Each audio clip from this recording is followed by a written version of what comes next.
Energetic woman, they got the game. Customer success is their claim to fame.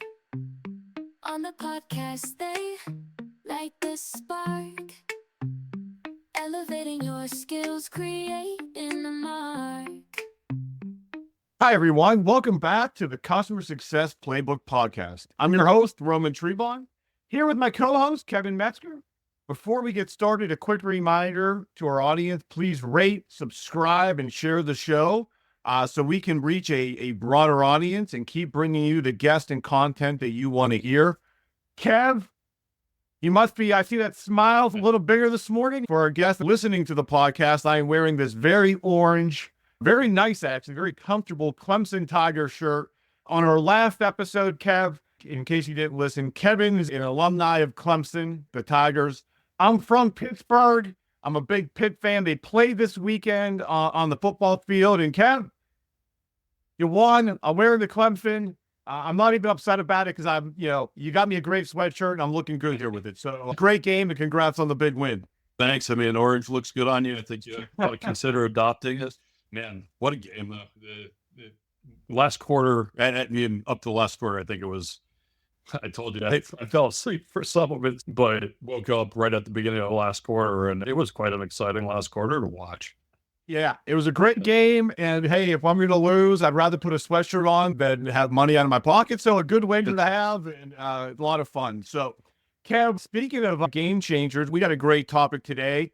We're going to talk about how customer support is evolving, right? We talked about this in some previous episodes, but really how support teams are evolving to meet modern customer demands, especially in this digital workplace. Kev, we're going to talk a little bit about tools like Slack and MS Teams. I'm assuming you're pretty familiar with these? Yeah. Use Slack quite regularly, use Teams regularly. The idea of being able to integrate into these and be directly in front of users as they are encountering problems and being able to provide support right then and there is a huge benefit to just-in-time delivery of information as it's needed. Yeah, I'm excited. Selfish, I have a big Teams thing behind me. We do a ton of Microsoft Teams deployments. We're actually not offering support in Teams today. I'm very curious on our guests, how they're doing it, recommendations he has, etc. So with that said, we're thrilled to welcome Joydeep Sen Sarma, CEO of Clearfeed, to our show today. With over decades of experience in B2B customer success, particularly in the SaaS industry, Joydeep has been at the forefront of meeting customers where they work. He's helped transform support experiences to integrate seamlessly into platforms like Slack and MS Teams. Today, he's going to share insights into why modern customers increasingly prefer support in their everyday workspaces and how companies can adjust to the shift. I think that's big, how they adjust. Joydeep's going to share strategies for integrating this support into your regular operations. He'll come up with real-world examples he can share with our audience and talk about what he's learned from his time at Clearfeed. Joydeep, without all that said, welcome to the show. Thank you, Roman. Great to meet another Pitt fan. So I don't think we discussed this prior to the meeting. I actually went to grad school in the University of Pittsburgh. So So there we go. We should have shipped out in orange Clemson. That's good thing you weren't part of the bet, Joydeep. We'd all be wearing orange today. So Unfortunately, I don't have my Pitt t-shirt on today, but glad to join the crew. I love it. So Joydeep, let's start here. At Clearfeed, I know that you and the team have seen firsthand how preferences for customer support have evolved with this growing shift towards these alternative channels like Slack and Teams, etc.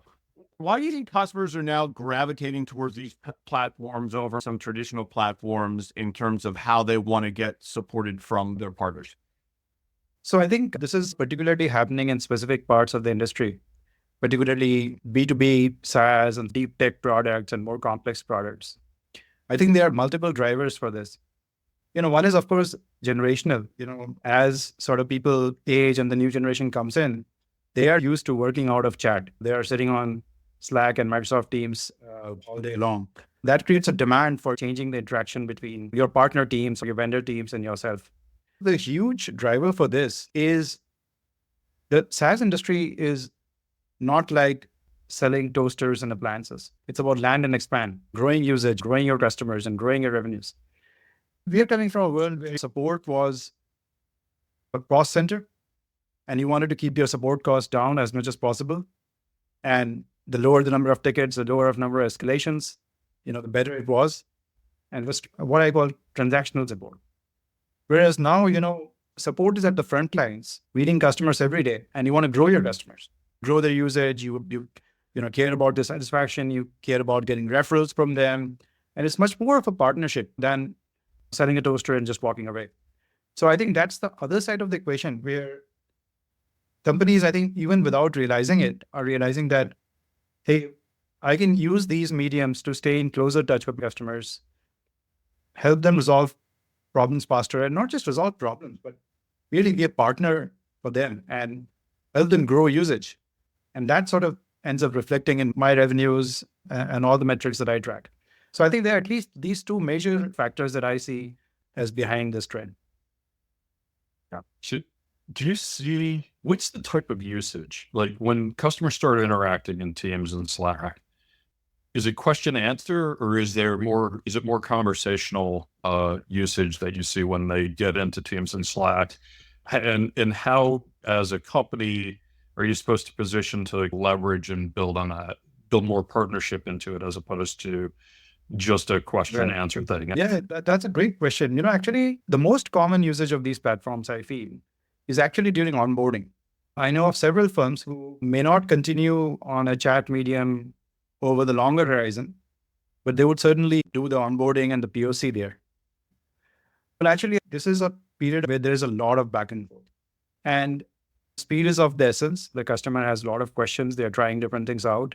And if you had to file a ticket for every one of those interactions, it would really slow you down. So I think almost every company selling any kind of product that requires a little bit of handholding during the onboarding phase, I strongly suspect, they're on some chat medium, whether it is Slack, Teams, could be Discord, could be something I don't know. In the developing world, WhatsApp. I've also heard of Telegram. I'm not familiar with Telegram users and that ecosystem as much, but it is something like that. Right? After that, I think it starts varying. As I mentioned, some companies draw a line there and say that, look, I'm going to stop it at onboarding. A lot of them continue to provide these kind of channels to at least their premium customers. So that is another thing we have seen, is that many companies segregate their customers into the premium ones and the ones that are getting 60, 70% of their revenue. And they would offer these extra channels of accessibility, to those customers. Right? There are others who broaden it, and I'm sure we'll talk about that.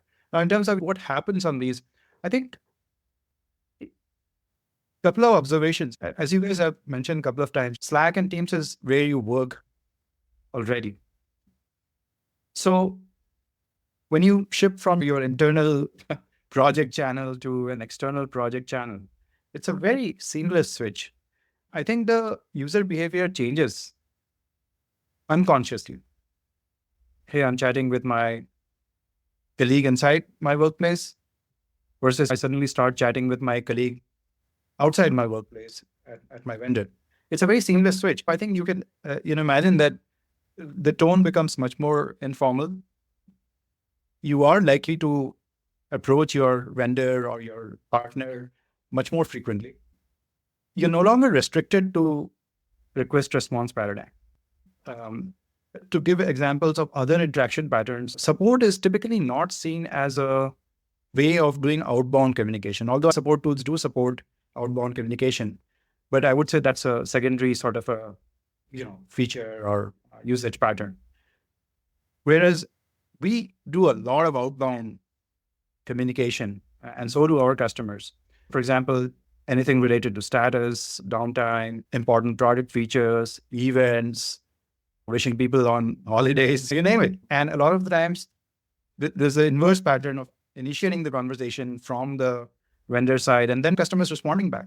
We make product blasts on our channels and we immediately start getting responses. Hey, I want to try this feature. I want to try that feature. That's not a support interaction. It's a very different kind of interaction. One of the most pleasant surprises I've had is very recently, and I posted this on my LinkedIn handle, one of our customers, after using us for some time, actually pinged us over Slack and said, hey guys, I just love your service. What can I do to help you guys? I want to make some referrals. right? It's very informal. It's even hard to categorize all the kinds of interactions that you're having. We never ask that question, what are the 5 different ways you interact with your colleagues over Slack? And that doesn't make sense. And so I think it starts becoming a little bit like that. Of course, there is a lot of questions. Of course, there are actually problem tickets. And as we go deeper, we can discuss how to handle them better. But there are also a lot of these informal patterns of greetings, announcements, and referrals. I love this. So, Rudy, you're talking about proactively putting messages out there. Holidays coming up, and next week is Thanksgiving here in the U.S. I want to learn more about how Clearfeed helps organizations get this off the ground, or helps them operationalize it. Because I hear this and I'm like, oh, how great is it that I could be in Teams or Slack? I don't have to leave my channel. I don't have to go to email. I don't have to go to phone. I can just do it in there.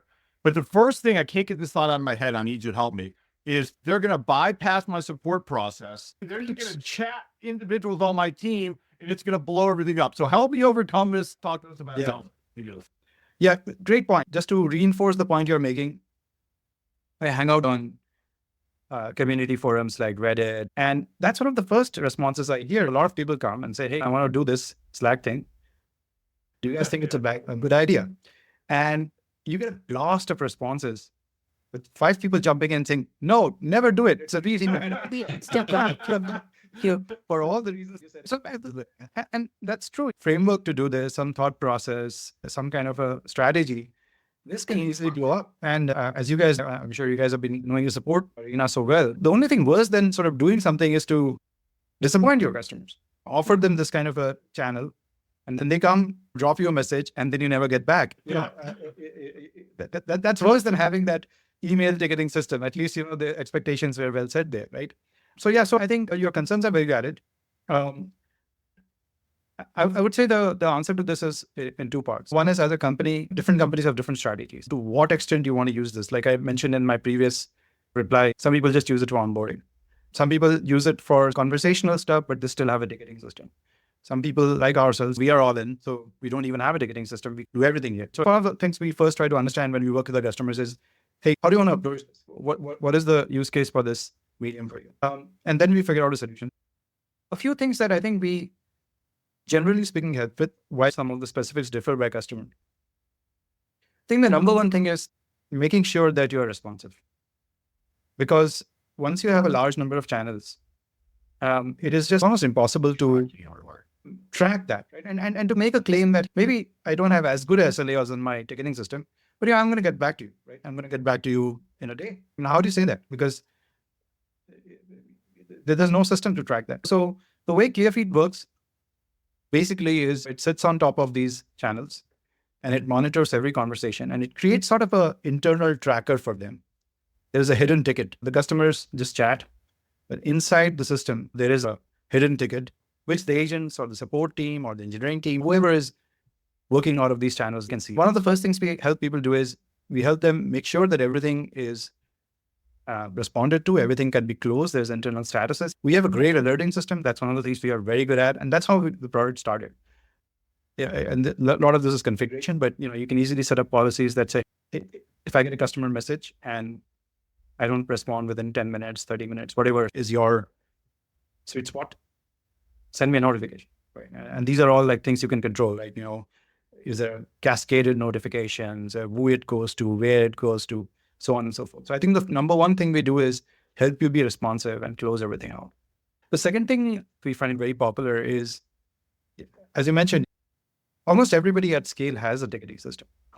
We work with a lot of large companies that have a ticketing system, that have a support team working out of Zendesk, Freshdesk, Intercom, Salesforce, whatever.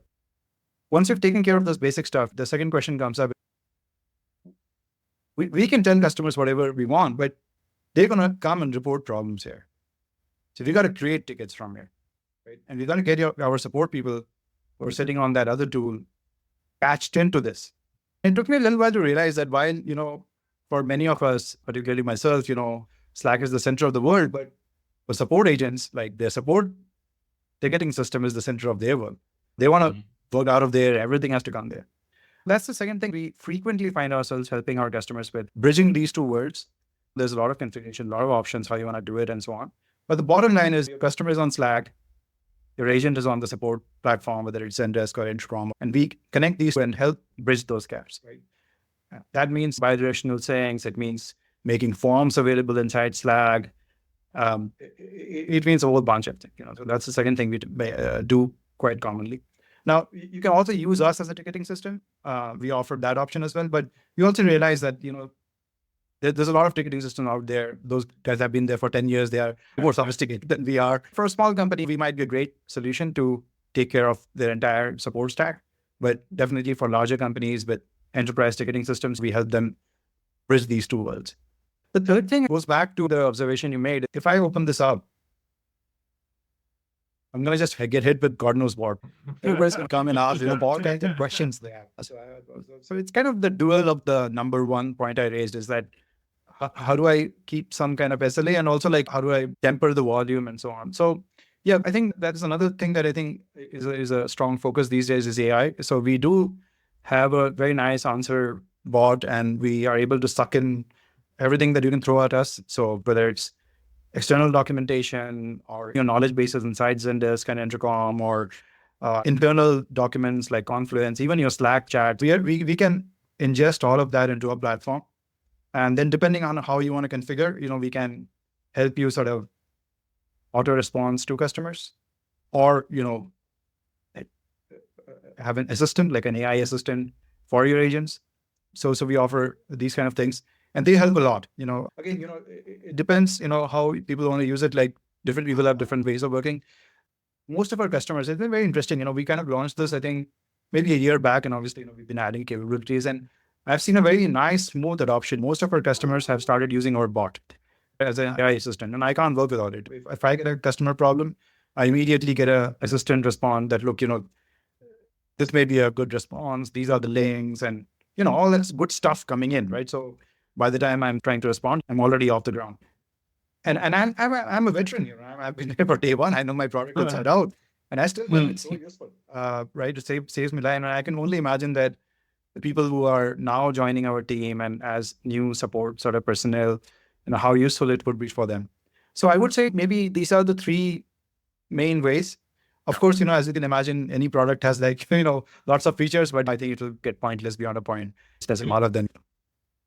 Yeah, so you brought up, I've got questions as you're going through. You're talking about the different integrations. Yeah. And a lot of it has to do with how you're gathering the data. So as you're talking about using the different channels, and you actually are having support questions come in, that's all data that you want to be able to gather for the AI to learn on and to continue to improve your ability to respond.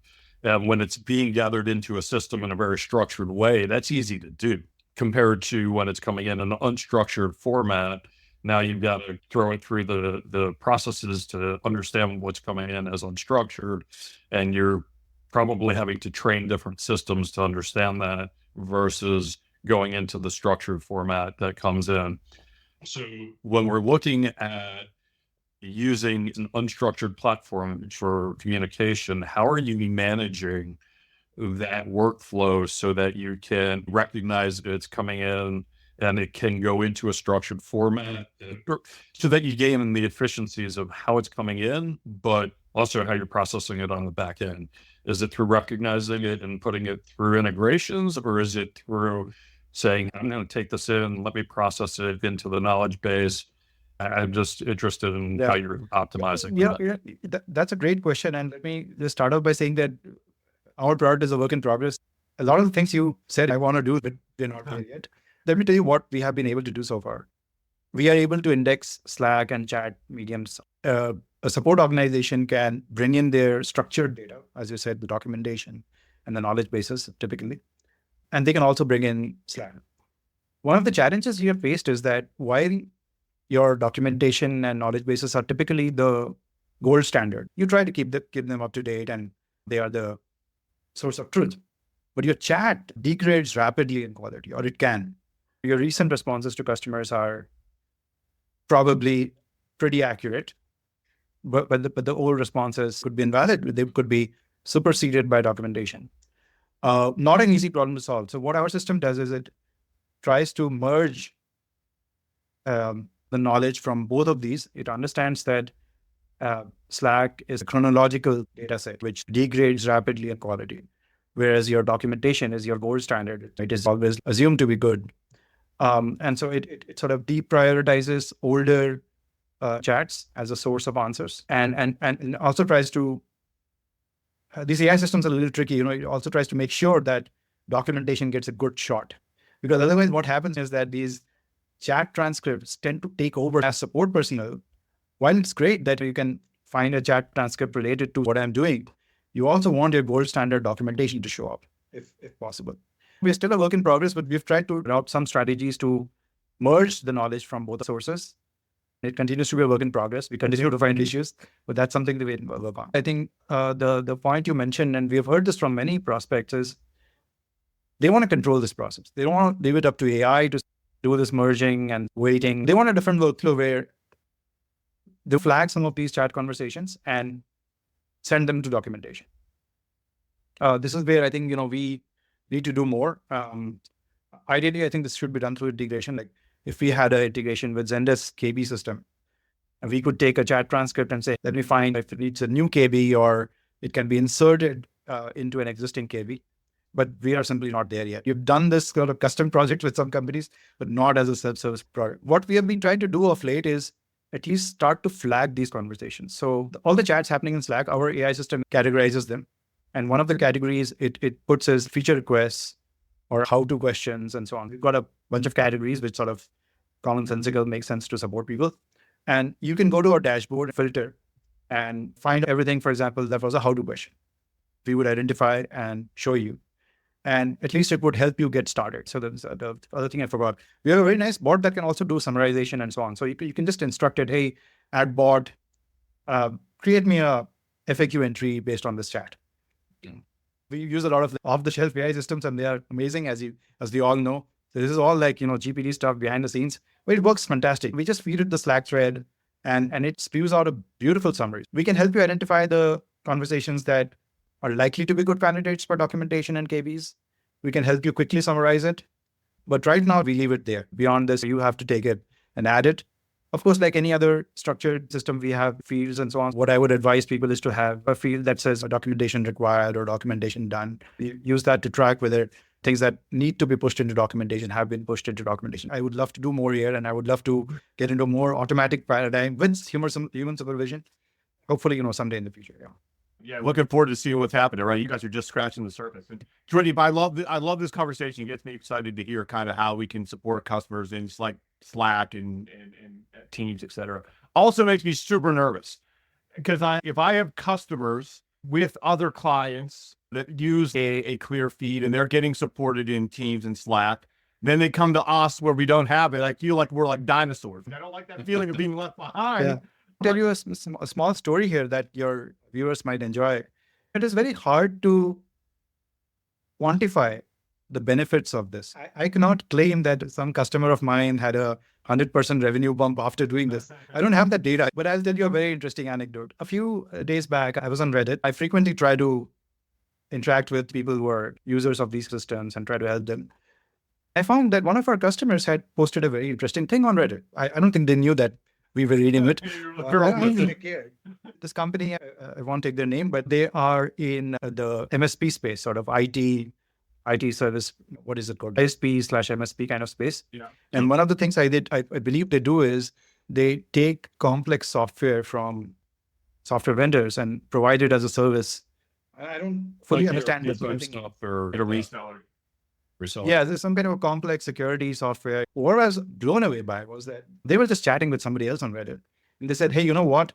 We offer support on Slack and we guarantee we'll get back to you in 15 minutes.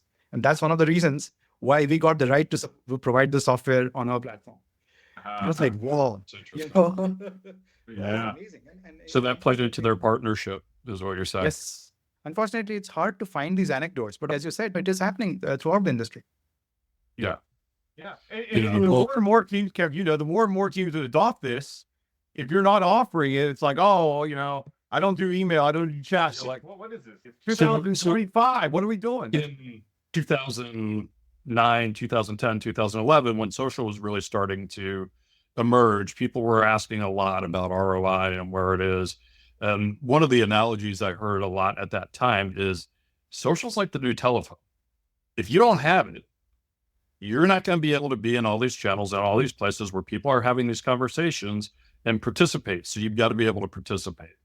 And I think we're at that same place with AI a lot. And honestly, I think there is ROI. I think it's easier to show ROI on AI than it is in social, although costs are hard to predict with AI as part of the problem because of how messaging and things like that go.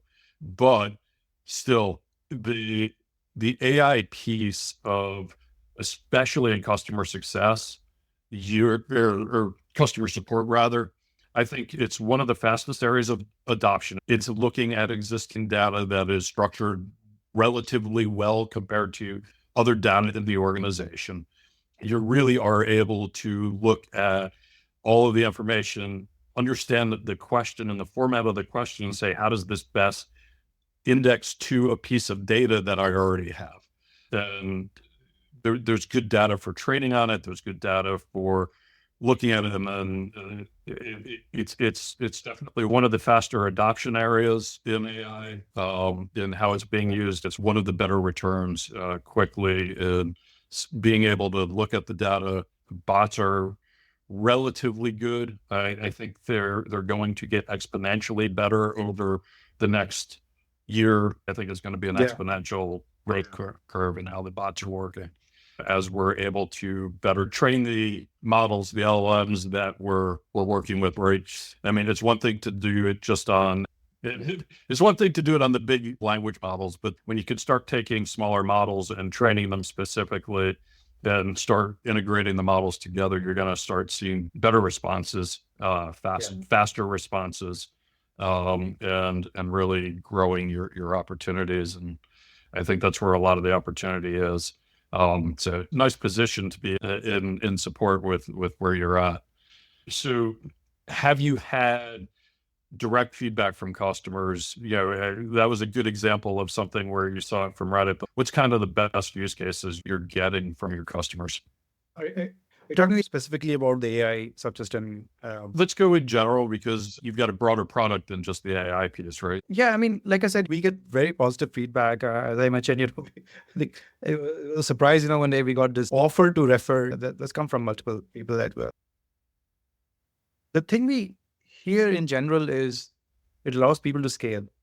In any product, it's always hard to get buyers and users who don't want to use your thing. It's very hard to drag a horse to the water, like they say. Most of our customers and users are invested in this idea, I think. I think what they appreciate more than anything else is that we make it possible for them to scale almost endlessly.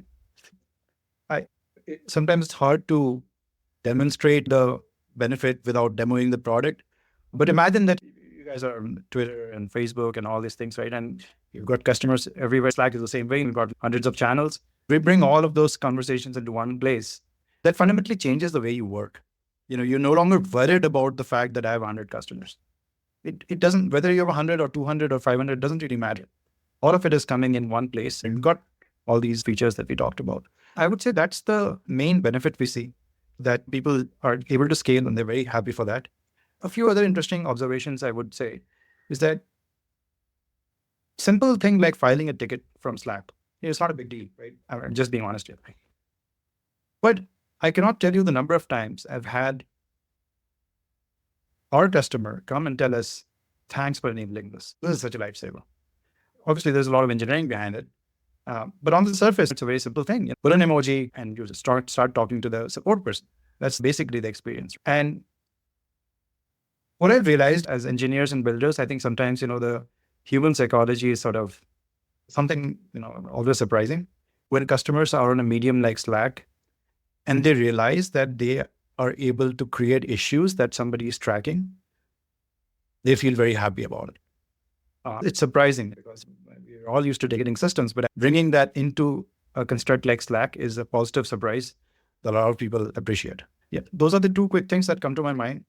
Obviously, there's more contextual feedback about individual features, and it's a long topic, but yeah, this is great. Joydeep, Kevin, I think we've come to the rapid fire section of the podcast. Kev, any last questions for Joydeep before we start giving them the hard stuff? Let's lean in and go into the hard questions. All right. Are you an early bird or a night owl? You getting up early? You staying up late? Where are you sitting on the spectrum? Night owl. Night owl. No. Okay. All right. And are you a foodie? Did you like to cook? Where do you sit in that spectrum? Yeah, I like to cook. I think it's a good stress reliever. Would love to invite you one day. You know, I make a great pot of, I don't know if you guys had, like, there's an Indian dish called biryani. I make a pretty killer biryani. Yeah, so maybe some more things you eat. Yeah. Very good.